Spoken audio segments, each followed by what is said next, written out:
Hey Pikmin is a game that I had very mixed feelings about when first announced.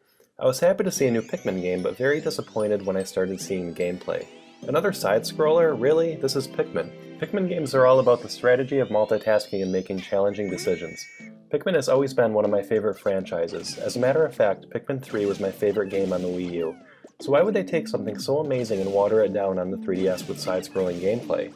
Well, this is what I originally thought, and when I started the game up for the first time I went in with these negative thoughts. To my surprise, the negativity and grumble attitude I brought in quickly turned positive as I started sinking my teeth into the game. In terms of the plot, there really isn't anything new or special here. Olimar is returning to his home planet of Hokate and ends up having engine trouble and crash landing on a strange planet. Here he must collect enough Sparklium, 30,000 Sparklium in fact, in order for the SS Dolphin 2 to leave the planet so Olimar can return home. And well, that's it. Returning to Hey Pikmin are the same cast of Pikmin from Pikmin 3, that is red, yellow, blue, flying, and rock Pikmin. Aside from the rather thin plot, the gameplay here is the biggest variation from the past entries in the series. Hey Pikmin is a side-scroller, with no deviation from this formula whatsoever. My biggest fear was that it would water down the deep strategy aspect that the console games provided, and it does, but on the other hand it has a heavier emphasis on solving puzzles, though none of the puzzles get all that challenging. I did enjoy how the two screens interacted and allowed for some truly unique puzzles. Combat is also much tighter thanks to the restricted 2D movement. In the prior games you had a little more room to work with when dealing with the foes, but here your aiming better be precise or you will throw your Pikmin directly into the mouth of the enemy. To throw your Pikmin you simply touch the screen and Olimar will throw them where you pointed. This works pretty well and seemed like an efficient way to command the Pikmin. The game's visuals look alright. A lot of the backdrops seem a bit washed out. There are some stages where I thought the scenery looked beautiful, but unfortunately those were few and far between. Pikmin games have always been about lush, colorful landscapes, and unfortunately I didn't really get that here. I feel like the developer could have done a little more with it. The music shares the same level of mediocrity. It was fine to listen to, and I want to be clear that none of it was bad, but it wasn't anything special. However, it does for the most part capture the whimsical spirit of the Pikmin. And that brings me to my next point. The Pikmin in this game have a lot of personality. I always felt horrible when they were killed in terrible ways, and like any Pikmin game before, it's pretty much always due to negligence on your part. Usually when you meet a new group of Pikmin, you're met with a funny cutscene. I thought these would get old, but they really never do. They're just really cute and it makes you want to work harder to protect your Pikmin, because it builds a stronger bond.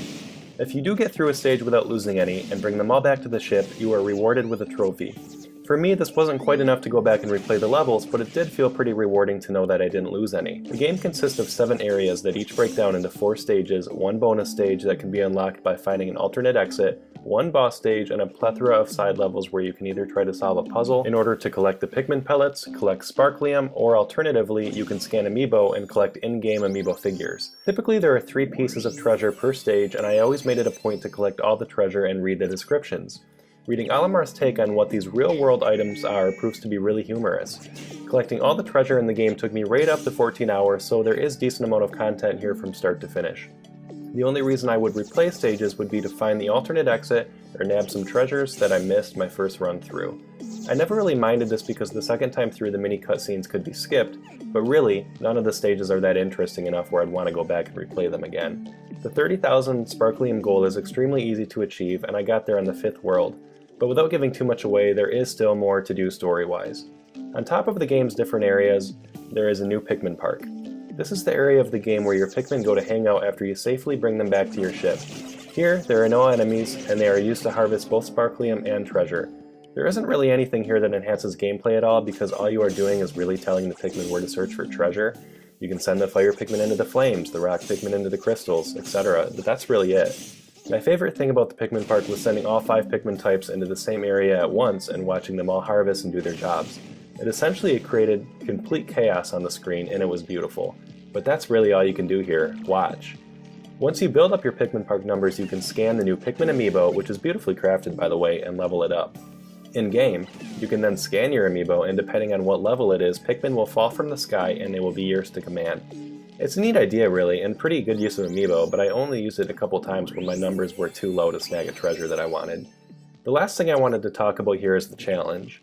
There is health for Olimar all over the place, but I rarely needed it. I only died 1 time throughout the entire duration of the story, and that was during the final boss. But Pikmin games aren't really about Olimar's health, the challenge lies in how you manage your Pikmin. In past Pikmin entries, your Pikmin stayed with you. and they were all you had. You did everything you could to protect them and produce more Pikmin because a catastrophic event could essentially wipe out your whole team if you aren't careful. In Hey Pikmin, however, all of your Pikmin you need will be provided by the level, and there are exactly 20 per level. What I mean by that is your Pikmin don't carry over from level to level, they just go to the Pikmin park and work.